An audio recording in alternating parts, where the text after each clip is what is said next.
有人晕倒了，怎么回事？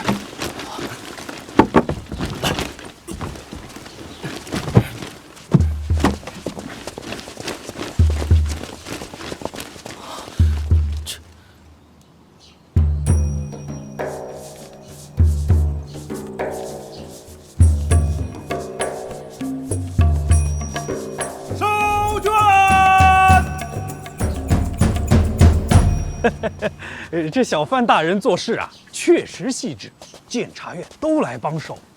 哎呀，这3天是滴水不漏，毫无意外，可喜可贺呀！我也早就看好小范大人。郭尚书慧眼识珠啊，礼部有了郭尚书，便如大旱遇甘霖，枯木又逢春呐。卷子收上来了，哎，一切顺利。接下来就是无名誊录，绝不出意外，尚书大可放心。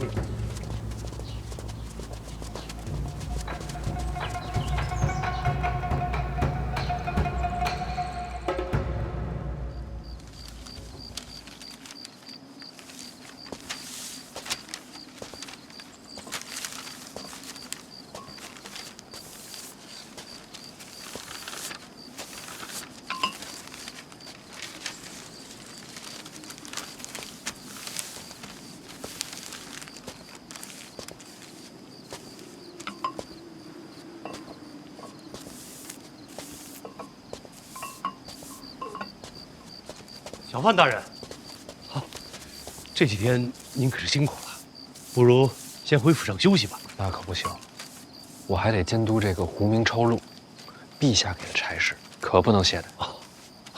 能者多劳。所以这就是胡明。对，人名胡住，方可秉公执断。那边就是抄录，所有的卷子我们都会统一抄一份，毕竟字体这东西啊，也容易泄露身份。细致。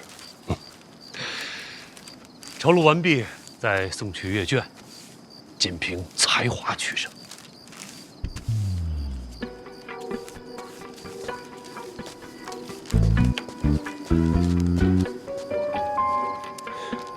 我要是想做手脚的话，该怎么做呀？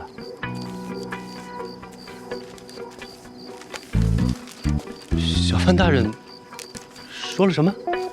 我是在说呀，我要是想在这胡明抄录上做手脚，该如何行事啊？小范大人，这个玩笑可不敢开啊！我不做这事儿，我就是好奇。那绝无此事。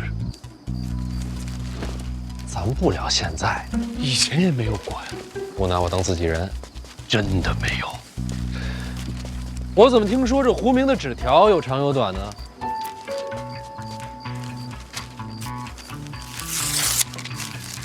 长短不一，也是标记。那边是抄录区对吧？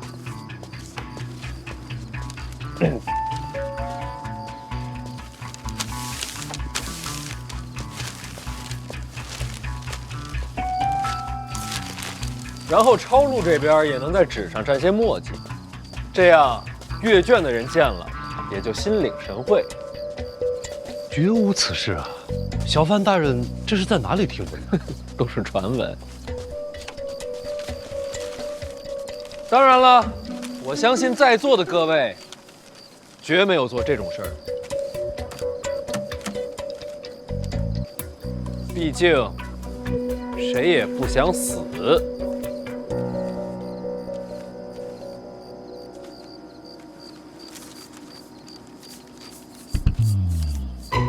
开个玩笑，各位好好工作，我学习学习。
郭征传话，范闲对礼部手段了如指掌。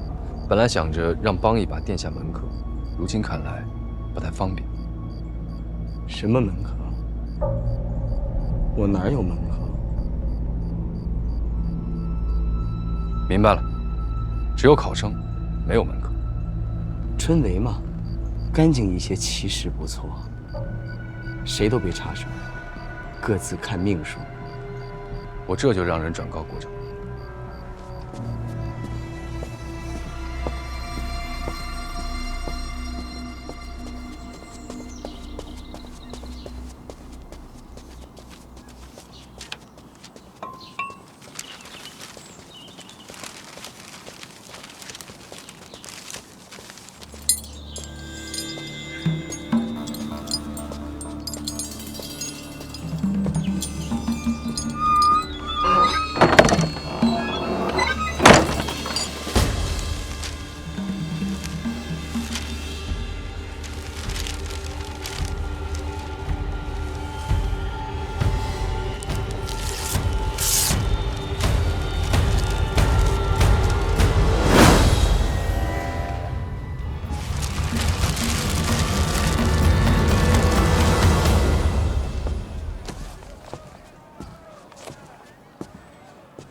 师兄、杨兄，怎么起这么早？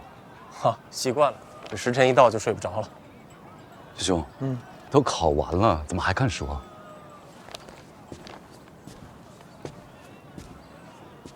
老兄啊，你看，就这句，当时死都没想起来。好了，考完了，不想了。哎，程嘉林呢？啊，3天考完，精疲力尽，怎么叫都叫不醒。是啊，这3天真是如脱胎换骨一般。是啊，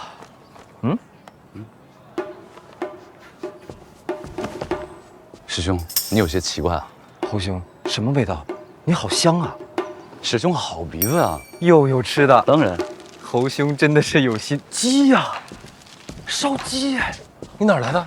昨天晚上就备好了。本来想着咱们考完啊，庆祝一下，结果你们3个睡得跟死猪一样。多谢侯兄这些时日以来的充饥之恩。千机散尽，还复来。侯兄，小范大人的诗不是这么用的。好了，赶紧吃吧，快馊了。来，我来分。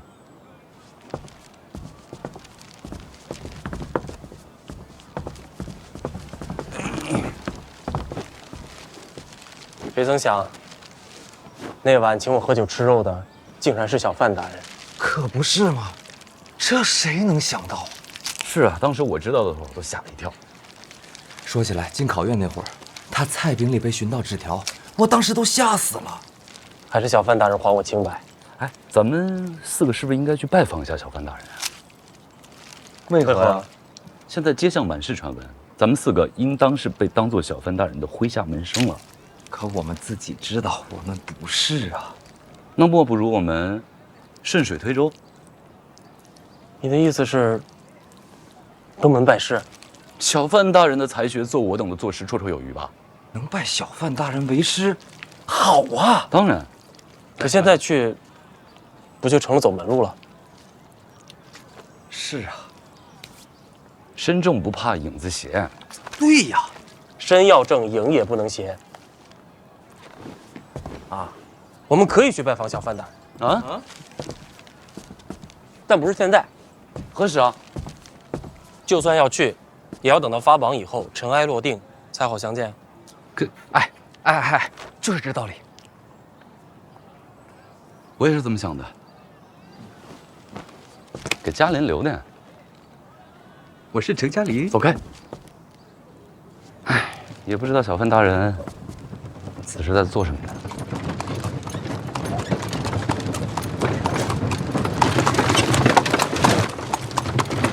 大人几天几夜没回府了，家里人都惦记了。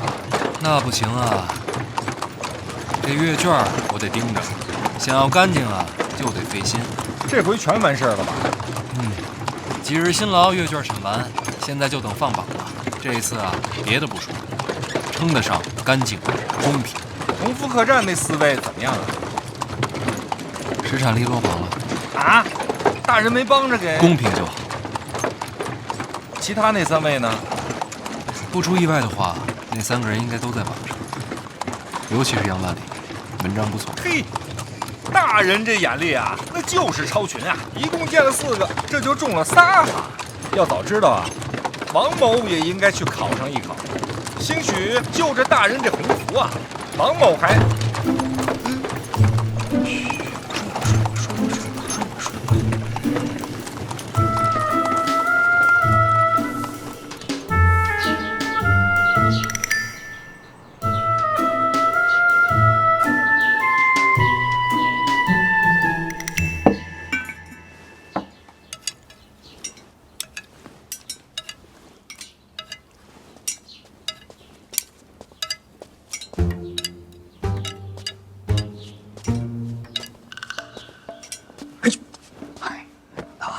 你这脚底下能不能有点动静啊？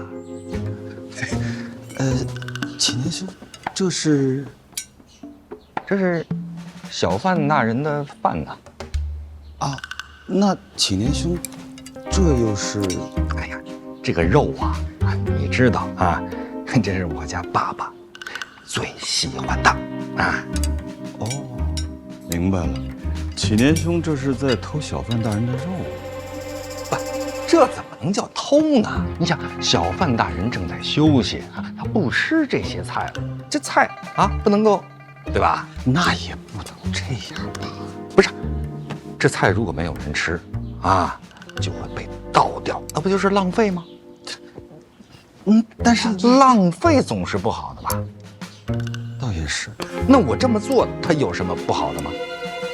启年兄，你这么绕我，这个事情就分不出是非曲直了。哎呀，好了，哎，坐，哎，一块吃，别客气，好吧？这样，我请你啊，尝尝小范大人家的饭啊，来尝尝啊，这个肉呢，啊，给我家姑娘留着，咱们把这个麻烦的啊有刺儿的鱼，咱们把它吃啊，来，那可是启年兄。你让我吃的？哎呀，我让你吃。哎，你尝尝这鱼眼睛啊！你平常看文书看的太多，补一补眼睛。哦，哎，及时，那我就尝尝，怎么样？鲜美。哎，好吃不好吃？好吃，自然是好吃。要不然你看我都长胖了。哎，你再尝尝这个啊，启年兄。小范大人，这还要睡多久啊？哎，你有事啊？是，这不是礼部那边吗？这个会试的榜单已经下来了，按照规矩放榜之前，得咱们先过一遍。院长看不就完了吗？那院长让我送来给小范大人，怎么这么死心眼儿啊？让大人多睡会儿，咱们多吃会儿，不好吗？来，你尝尝这个啊！哎，对，我先尝一口啊。嘿，好吃，尝。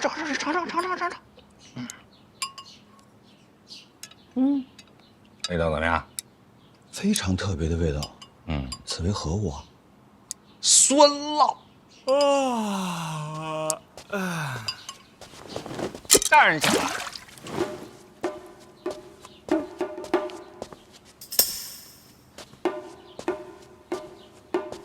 没事，接着吃呗。你看我干什么？除了他，还有没有其他人？就他一个，除他之外，其他名次一切正常。大人，一定要慎重，一定要慎重。二殿下已经与您心生嫌隙，此时如果再与太子交恶的话，此事要好好想想。不用想了，我这个人说了话就得算。什么话？这届春闱要干净。老邓，你带医处的人把这儿给我围了，没有我的手令，谁也不许放榜。领命。王启年在呢。去东宫。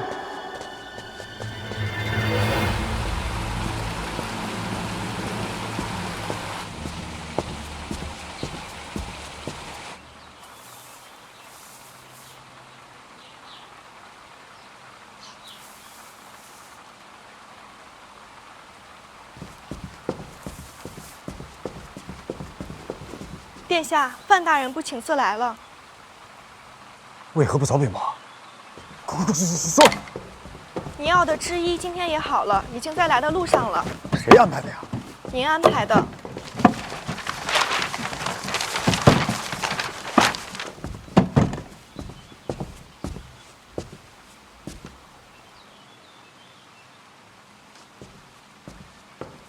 小范大人，这么匆忙的来找我是为何事啊？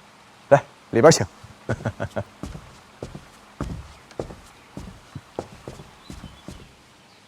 原来范兄是为此事而来。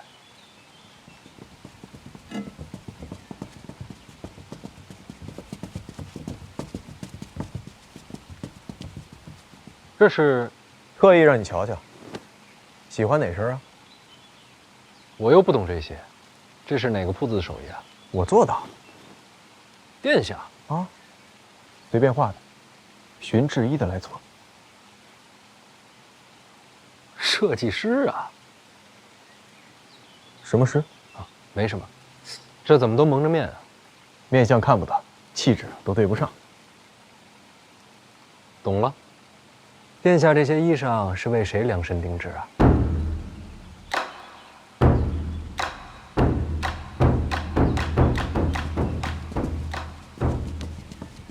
不为谁，瞎胡闹。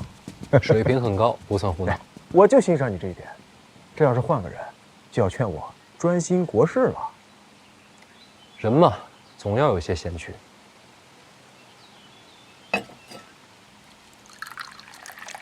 对了，这春闱榜单冒名顶替之人，的确是我门生。但是我说此事与我无关，你信吗？当然信。要是殿下做的，绝不可能只换一人，也不会专门针对杨万里。这分明是有人从中挑拨，引你我相争。看得准。范闲把考场围了，全城都惊。然后呢？然后直接去了东宫。难道是太子在榜单上动了手脚？太子可不傻，奇了怪了，陛下都开口了，谁会在这个时候动春闱？那除了我二哥，还能有谁呀？不像是他的手段，太直白了些。是谁可以慢慢查，但是眼下最重要的是如何收尾啊！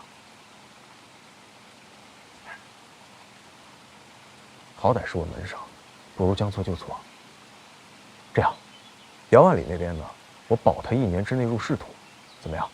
假如将来有一日有人将此事移交圣驾之上，参殿下一个春闱舞弊，结果会如何？岂能授人以柄？还是你看得远。这事儿不能就这么忍了。岂止不能忍，还得闹大点。怎么闹？闹到监察院吗？这是春闱考院，是礼部直属之地。你等拦在此处，若误了明日放榜，谁来领罪？监察院一处邓子越愿担此责。哼，监察院什么时候把礼教法度踩在脚下了？刀剑无情，还望尚书大人自重。我倒想看看你这刀剑怎么无情。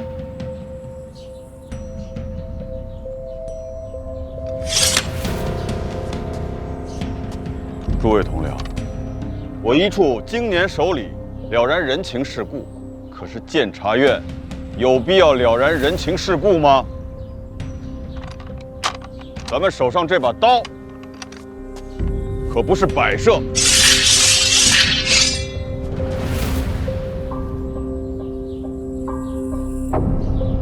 那我就要看看你怎么收场。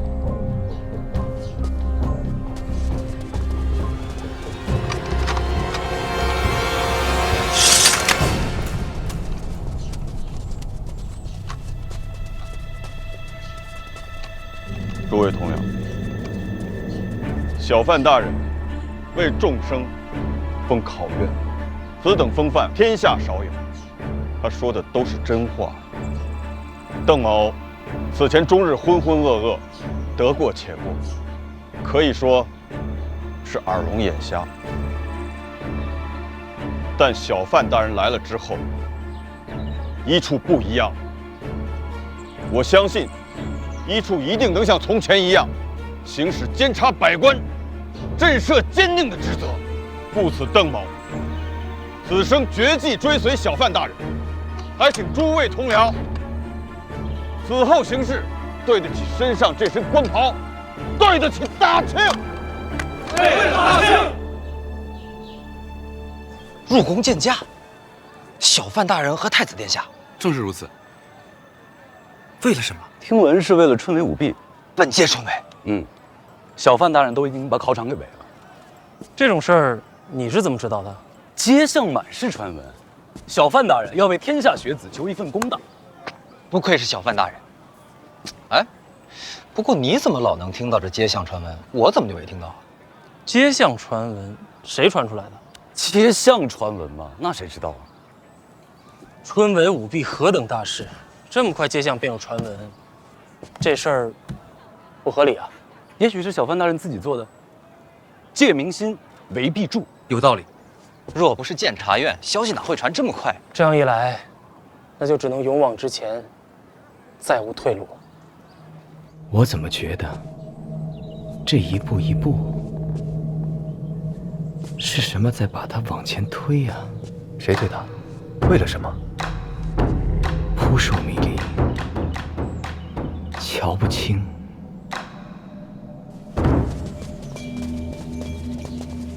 侯公公呢？回大人，陛下那边走不开。贵姓？可不敢言贵。小人红烛。年纪轻轻就能替侯公公当差，前途不可限量啊！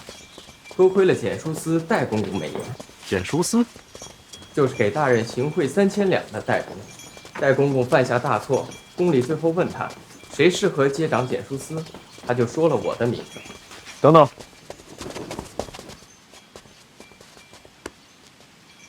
你们二位什么关系啊？回殿下，非亲非故，就是替戴公公捡了次鞋。那这么说起来，你应该怪我。该谢大人。谢什么？若不是戴公公倒了，我哪有接掌简书司的机会？若不是接手简书司，哪有被侯公公赏识的可能？说到头，都该谢范大人。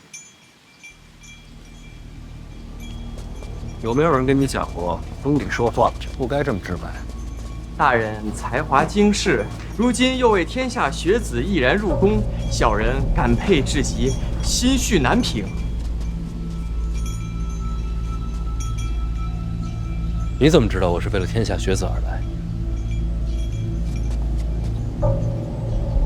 大人所言所行，传闻已广，传闻已广，满城皆知，叫人钦佩。是你故意放出消息遭收拾的，手段高啊！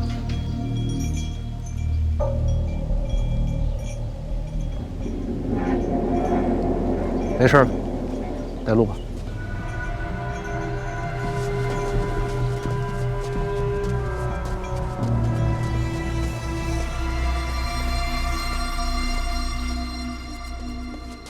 启禀陛下，太子求见，范闲求见。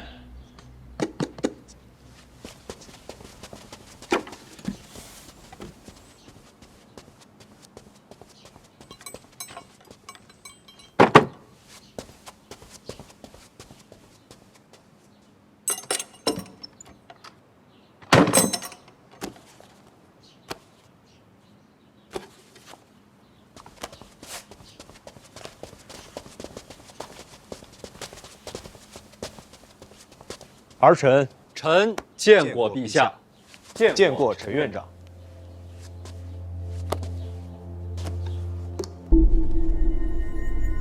陛下和陈院长要是有要事商议的话，臣可以先告退。没有商议，送东西。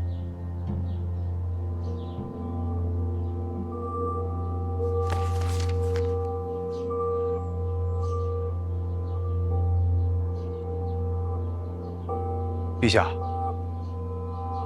范闲有大事要向陛下禀报。他有大事，你干嘛来了？此大事跟儿臣略有关联。那你就说呗。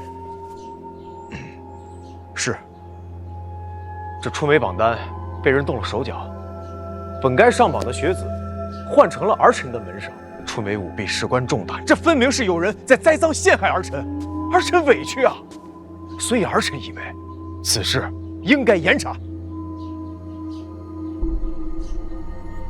你觉得呢？陛下，臣觉得此事荒唐啊。范闲，春闱稽查是你领的差吗？是我的差事。那你就应该把这个差事办完。考院医处已经查封了，榜单也会修正回来，只是到底是谁动的手脚？该查下去吗？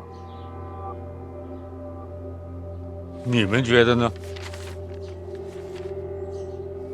春闱科举是国之命脉，臣觉得该查。那就查呗。谁来查？年轻人，你们应该多做些事情。该查多深，敢查多狠。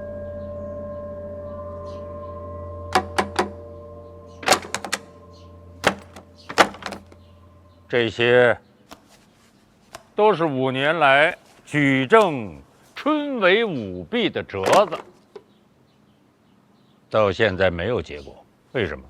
大事化小，小事化了，没人敢查呀。因为查出的结果牵扯多少人啊？到底该查多深？该查多狠？该查多严？不敢呐，到现在也没人敢查。臣胆大妄为。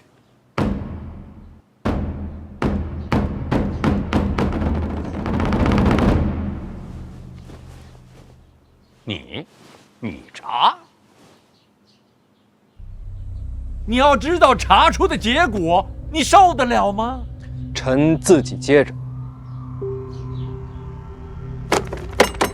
看好，有这许多折子，整顿吏治，义不容辞。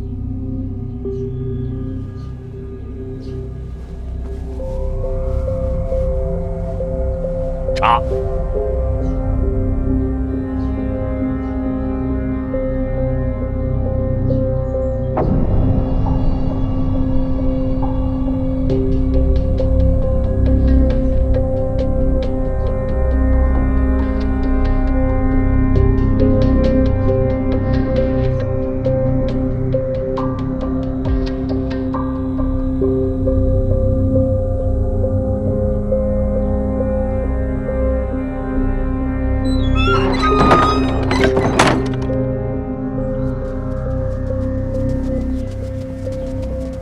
今年的案子是该查，往年的案子你查他做甚了？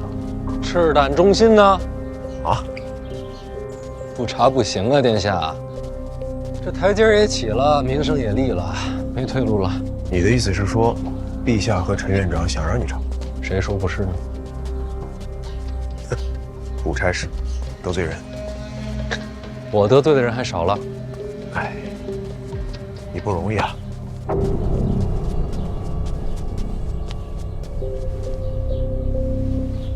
武侯召见我，你先行一步吧。好。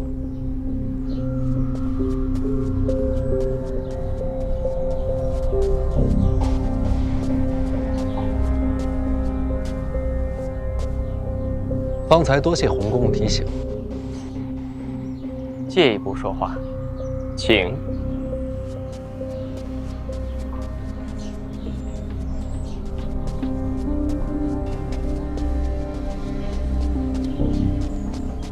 有话说。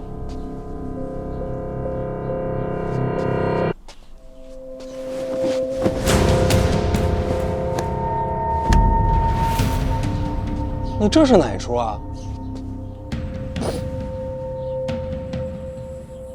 小人原本姓陈，是颍州人士，被贪官迫害，夺我家产，全族灭门。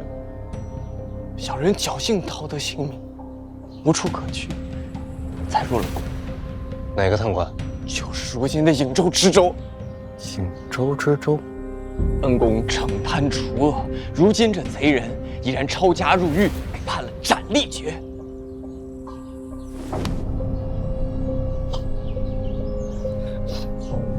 若不是恩公出手主持正道，小人的血海深仇，绝无得报。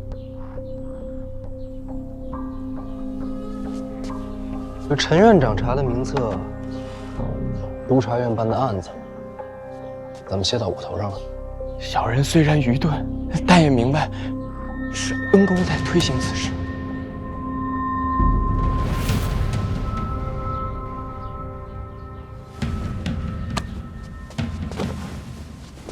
我不信。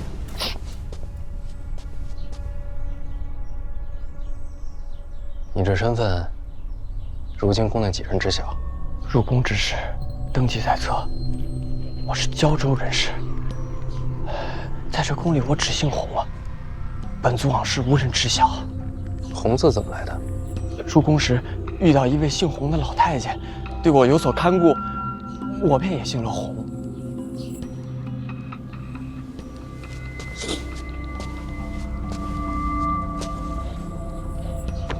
往后不要叫我恩公。明白，大人。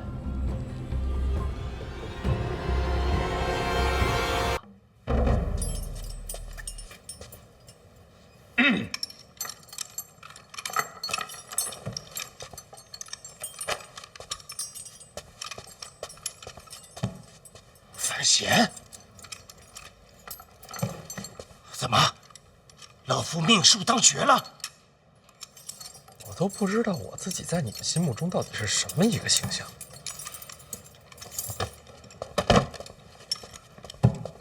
爹，我来了，爹。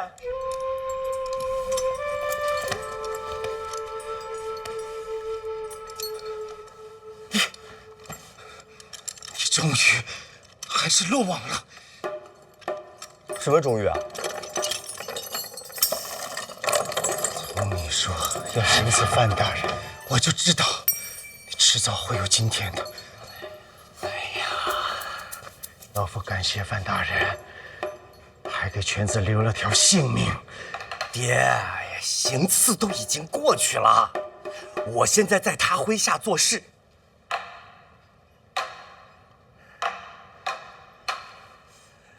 原来如此，犬子才识浅薄，范大人能不计前嫌，给他一个机会，真可谓宽宏大量。要不你俩这边聊？啊，好。爹，我很有用的。这些时日，我一直潜伏在北齐都城。你去北齐都城干什么？掌管一众暗探，主持密报，收集。真的？真的呀，爹！我潜伏至今，毫无破绽。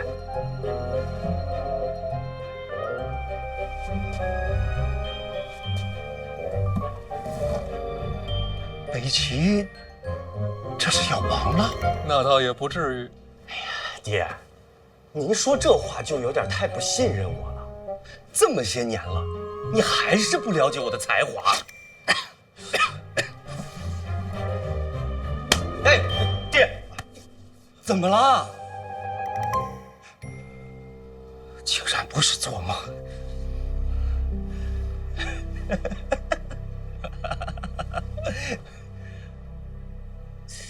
我这也是精神不济，大白天的就睡着了。不过也好，又能在梦里见到你，娘心里还是欢喜的。娘，您没做梦，我真回来了。他们可别这会儿叫醒我。娘，真不是梦。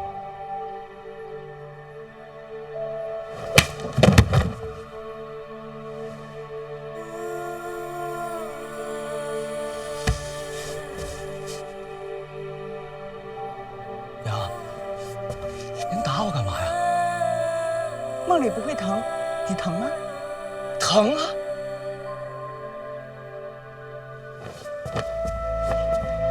儿子，你真回来了，太好了！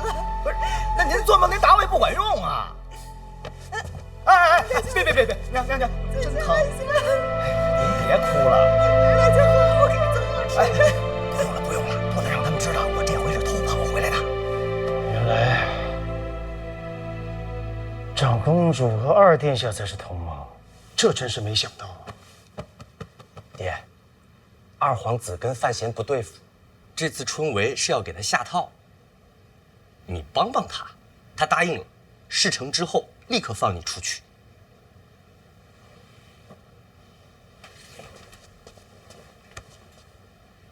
郭先生这是做什么？感谢小范大人救犬子一命。哎呀，不是救我，是救你。哎呀，我出不出去无所谓，只要能救犬子的命，就是让郭某赴死也是理所当然。我说话算话，一定救你出去。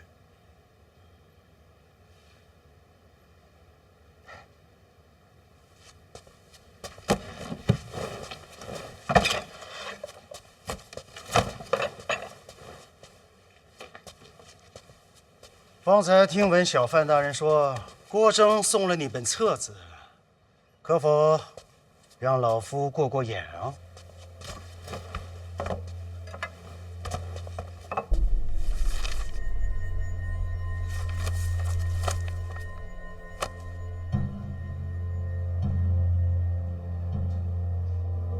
爹，怎么样啊？这上面诸多细则倒是没错。那要按照这上面说的，范闲就能把事儿办好了。春闱上细则之外的规矩，这上面可没提呀。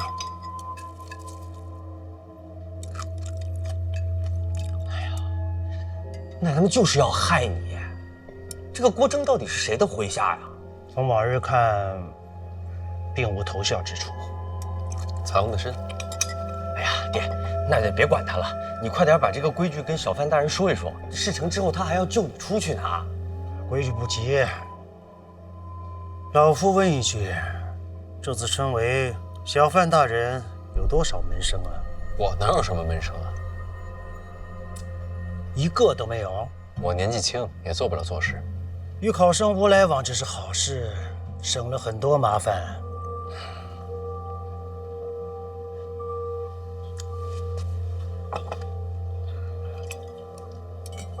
小范大人，是不是想到什么了？前几日倒是见过几个考生，只是见，一起聊了会儿天儿，喝了酒。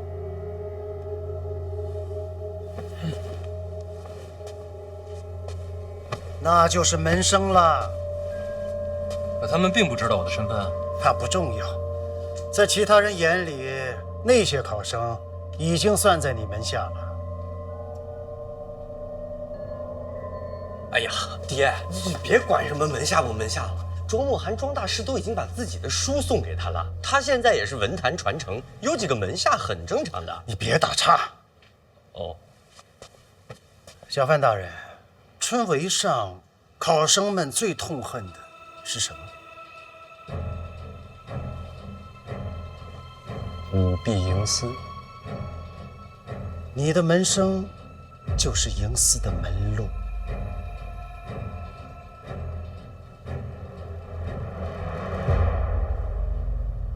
可是范闲他又没打算舞弊营私，我们有什么好担心的？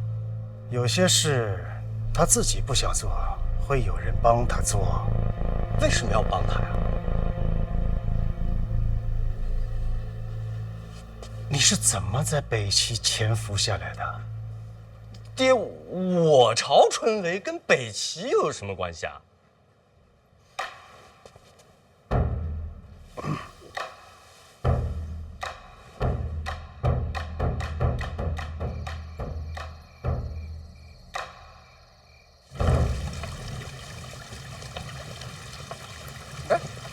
倪宁，思哲，哥，你们找我有事儿？干嘛呀你？别架着我呀！怎么回事啊？我也不知道。人呢？放开我！这还憋着跟范闲争家产呢？你胡说八道什么呀？那都什么时候事儿了？现在都一家人，娘有事求他。求他别害他呀！什么害他呀？思哲说的对，您是长辈，您跪我这让人瞧见了，可不是害我吗？啊，不是，就咱们仨，我这又没人看见，偷偷。我嘴太快了，娘，我真忍不住啊！哎，姨娘，咱都是一家人啊，有什么求不求的，有什么话您尽管说。咱不坐着说啊！来，娘，来，姨娘，喝点水。哎，谢谢哥。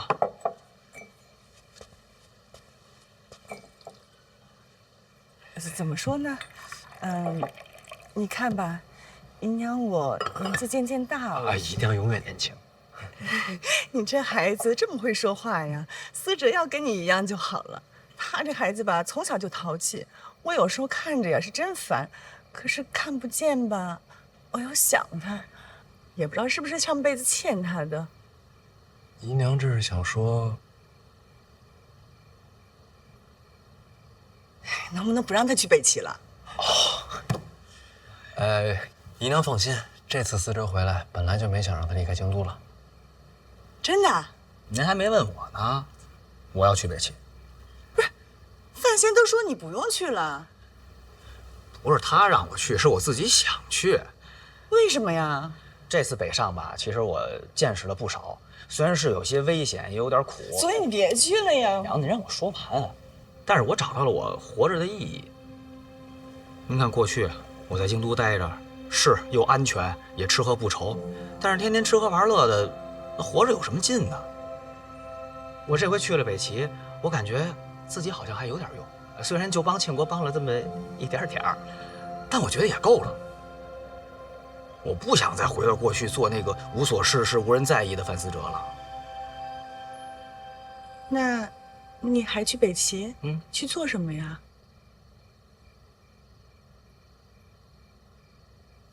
我过来跟你说，哥，听说你接管内库之后要和北齐通商，有这回事？这主理人想好了吗？还没想呢，我帮你想好了。为什么想走这条路啊？我是庆国人啊，这不是为庆国出自己的一份力吗？还有吗？也想给我个人争取一点点小利，我想挣点小钱。那我问你啊，为什么我选你啊？那你干嘛不选我呀？打虎亲兄弟呀，咱俩这关系交给别人你放心。反正交给你，我是放心。关键看姨娘答不答应。啊！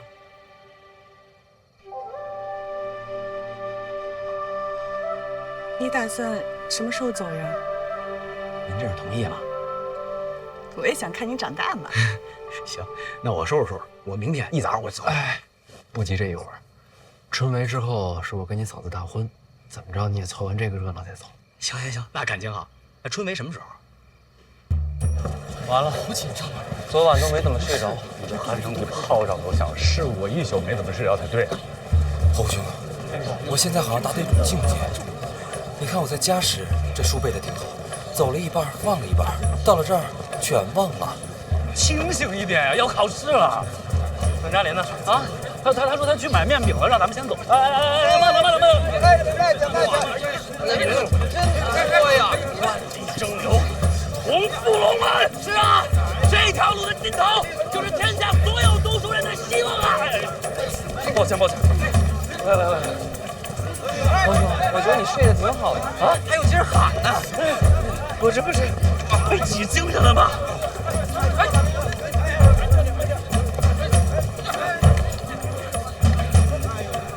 抱歉。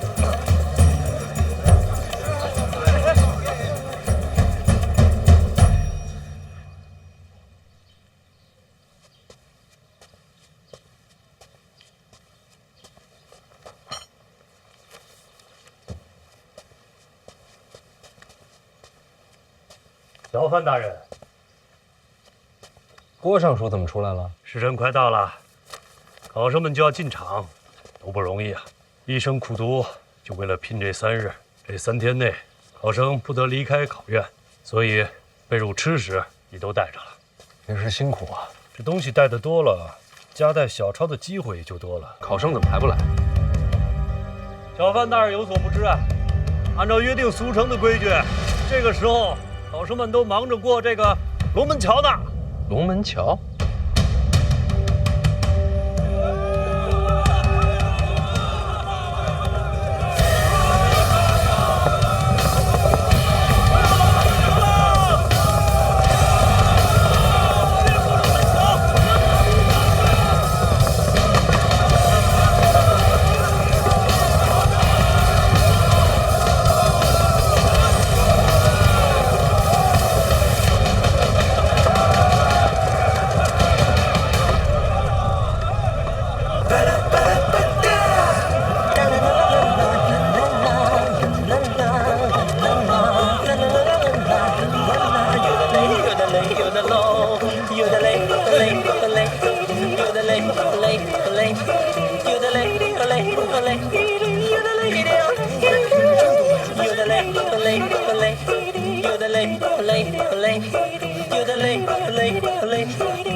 来了。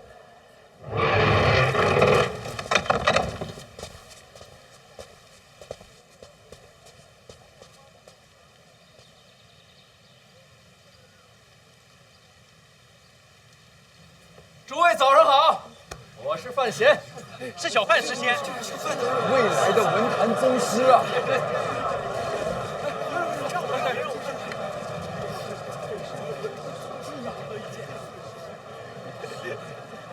今日是春闱的日子，范某在这里祝愿大家，拿着智慧库的金钥，带着万卷书的头脑，顶着自信的光环，踏着好运的滑板，一路扬帆起航，驶向春闱那成功的彼岸。加油，雄起！祝福的话说完了，范某有一点丑话，也要说在前面。今日春闱，范某领了入院稽查之职。诸位身上要是有不该带的东西，烦请入院之前扔在此处。谁要是进院之后被发现了，一律取消春闱资格，绝无转还余地。范某，拜托各位了。小范大人发话了，别想逃了。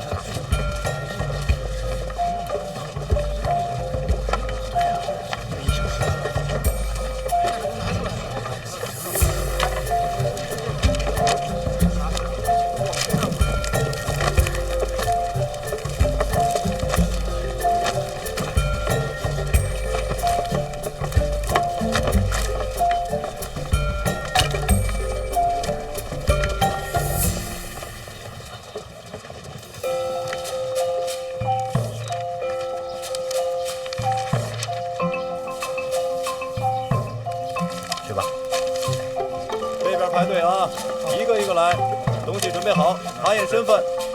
好嘞。下一个。这边排队。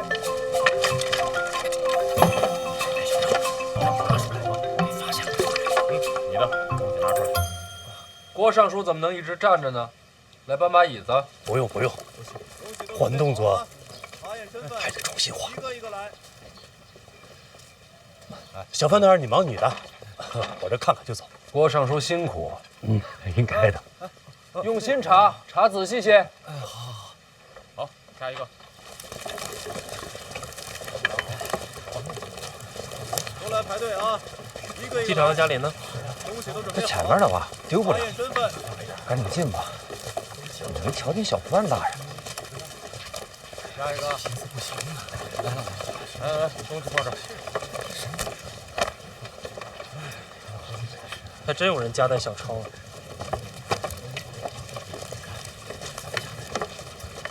咱是不是来晚了？瞧不见小范大人了？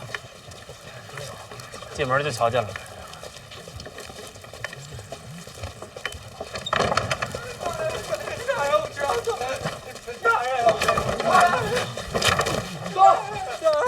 学生知错了，大人，学生知错了，大人。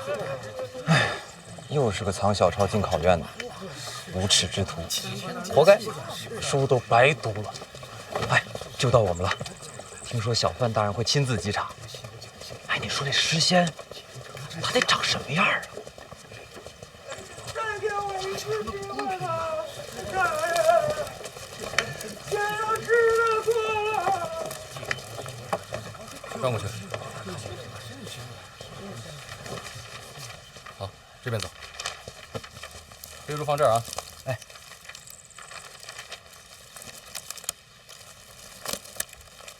来，往前走。敢问兄台，那边坐着的那位是何人啊？你连范闲范大人都不认识？他就是范闲。哎，飞猪放这儿。话。转过去。我眼花了，这不是跟咱们聊天的那位公子吗？他竟是小范诗仙。哇，真是他！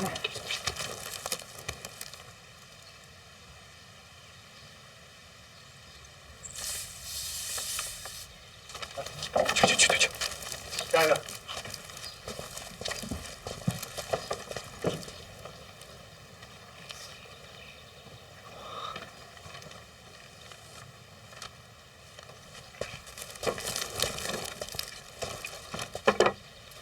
这是什么？哦，菜饼。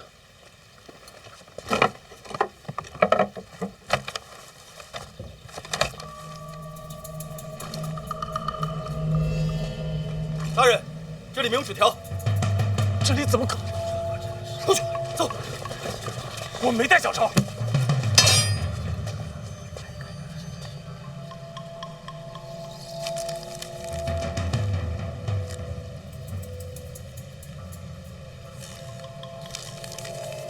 这是什么？胆子真大呀！是不想考的呀。回大人，学生不知。学生当真不知此事。我作证，杨兄才学非凡，绝不会有此等卑劣之行。叫什么名字？哪里学子？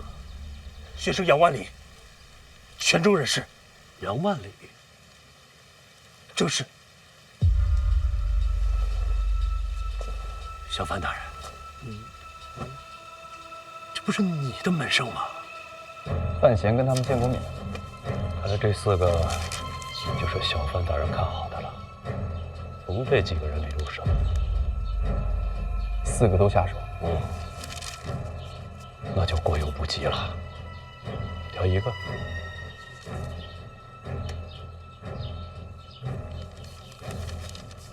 杨万里。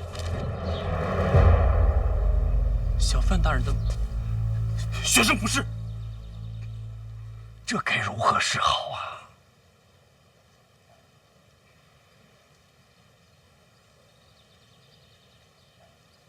我觉着吧，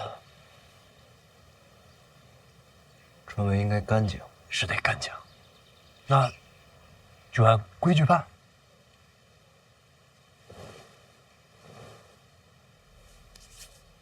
那就好。撤销泉州学子杨万里春闱资格，赶出考院，礼部记当，永不录用。不是我准备，不是我准备的，不是我准备，不是我准备的。国上书恕罪。恕什么罪？回上书，这东西是我方才偷偷塞进去的。这东西是你塞进去的？正是。为什么呀？在下从小读不进书，没前程可言，心里不平，就想坑个学生玩玩。什么叫玩玩？你想坑人？小人心眼坏。那怎么又站出来了？我看那个学生有些可怜，突然良心发现了。这不是纯胡扯吗？回上书，句句属实。此话谁能信？上书，上书。别生气啊，一把年纪了，再气坏身子。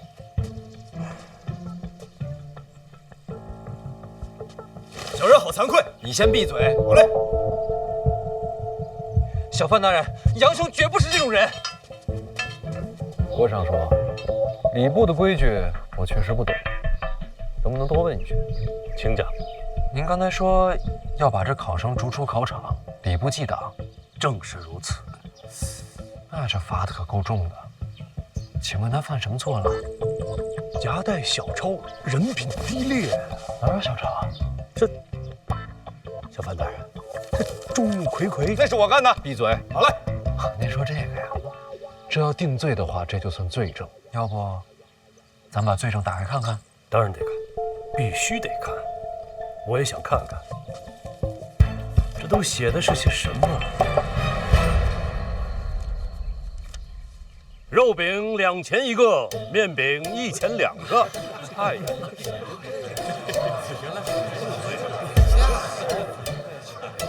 这饼价也是圣贤定的。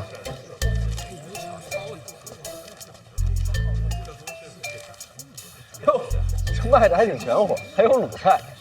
这既然是饼价，为何藏于篮中？这篮子里装的什么呀？这篮子里装的才……啊，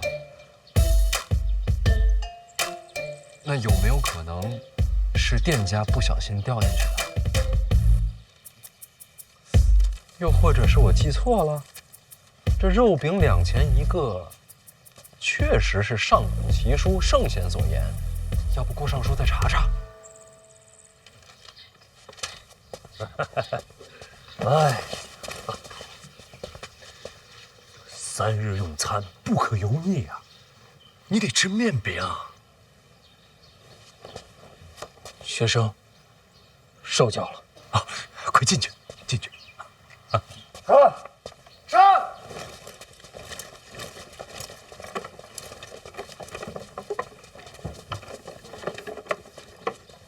你又是怎么回事？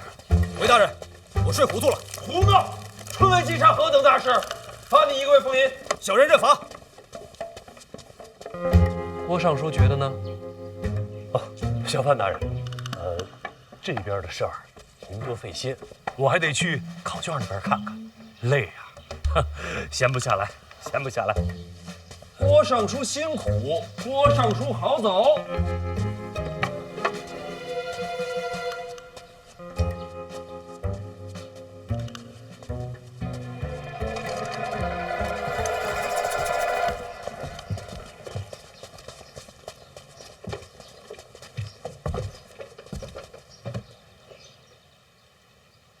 谁教你的？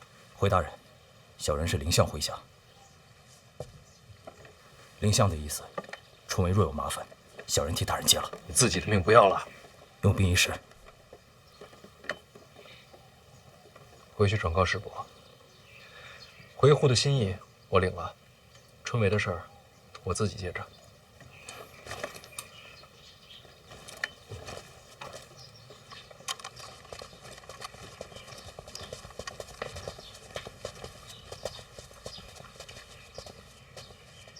大人，邓子岳一路上暗中护着几位学子，只有杨万里被塞了职。谁干的？谢边，那就没错了。郭征是老二的人。哎，我这不是被挤进去了吗？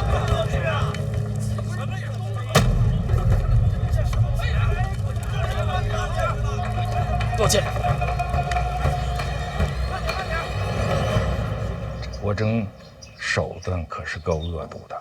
这才刚开始，还有3天，咱们好好陪郭大人玩玩。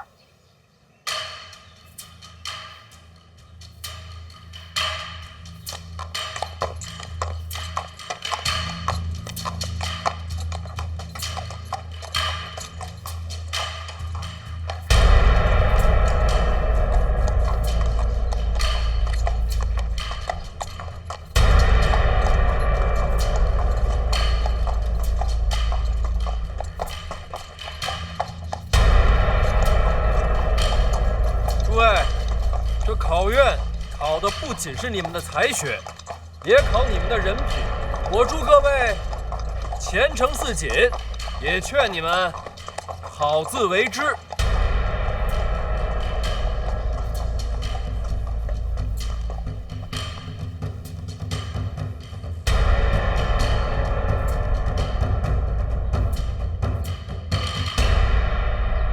时辰到。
哎，程嘉林呢？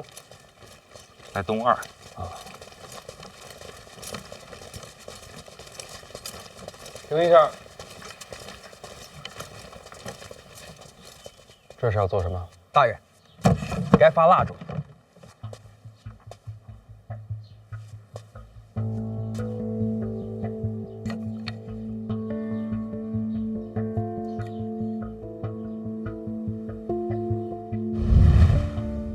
小范大人如今声名玉隆，权势滔天，对你弄点小麻烦，影响不大。想要你身败名裂，必须是大麻烦，而这第一件事就是火。考院内由礼部向各号房分发蜡烛，以职责而论，这件事必定由你经手。众考生挤在一起，若蜡烛动了手脚，什么后果？火灾。若几间号房同时起火，搞不好就是一场惨剧。想要毁了你的前途，就得要这么大手笔。我有本，先别发了，别发了。考院巡查防火一事是重中之重，而郭征在这册子里却轻描淡写，一笔带过，我猜，这就是他给大人设的陷阱。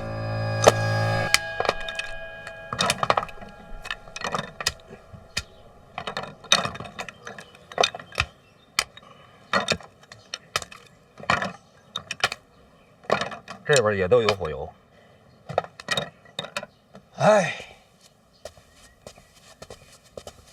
大人，这即使掺了火油的蜡烛，那点着了也不过就是冒几个火星子啊，燃几个小火苗，它也不至于引起什么大火呀。不对，那要是考生在休息没盯着火烛呢？哦，那倒是。你想想，这考生们用火烛是做什么？那自然是因为考场内昏暗，把这火烛凑近考卷，照亮考卷之用。对喽，所以这火不用大，把卷子烧了，不就事儿大了吗？哎呀，那可是天大的事儿啊！听见没有？这批火烛不能用。大人，可是现在去哪儿搞这么多火烛啊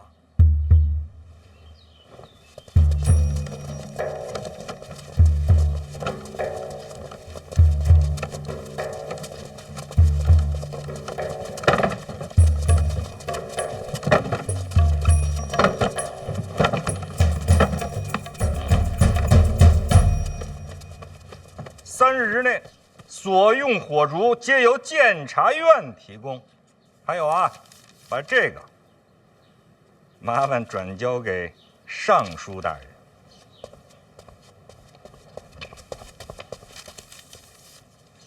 辛苦了啊！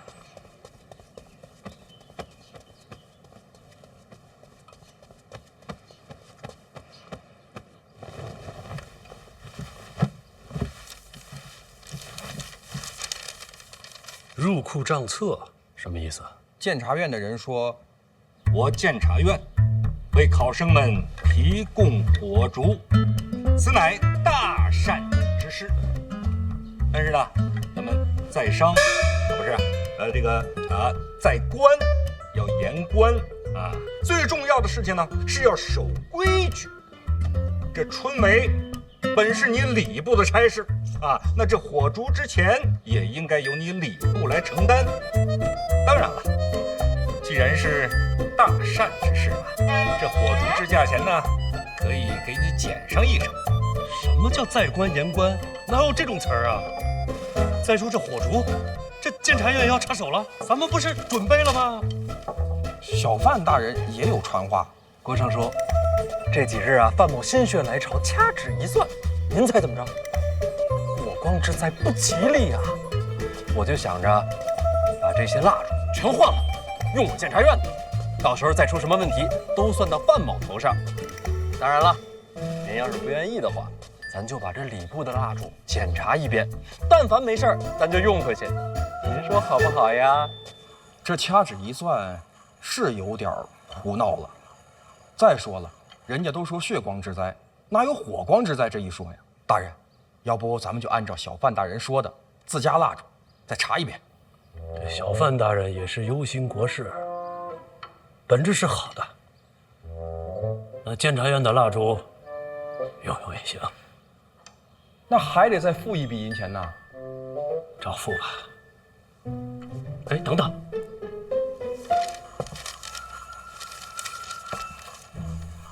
这不是说好少1成吗？这怎么比原价还贵了？还有运费呢。